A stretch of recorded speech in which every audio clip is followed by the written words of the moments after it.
මේ තියෙන්නේ අද මම උදේ බබාට නර්සරි යවන්න හදපු කෑම එක. මම මුලින්ම පිටි ටිකක් දාගෙන ඒකට ලුණුයි පොල් කිරි මිශ්‍ර කරලා හොඳට කැට නැති වෙනකම් මිශ්‍ර කරා.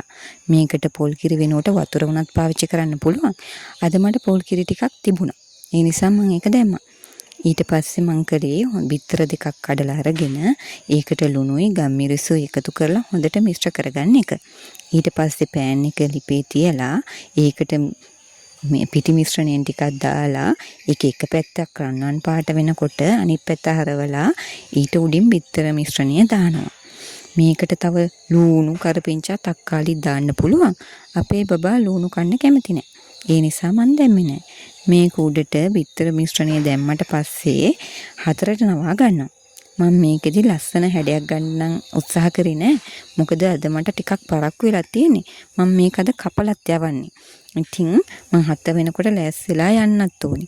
අද මම බබාට යවුවේ බඩ ඉරුකු තම්බලා පිත්තර රොටි පරතුරු වලට මම අද යවන්නේ ඇඹරැල්ල. මොකද අපේ බබා ඇඹරැල්ල කන්න හරිම ආසයි.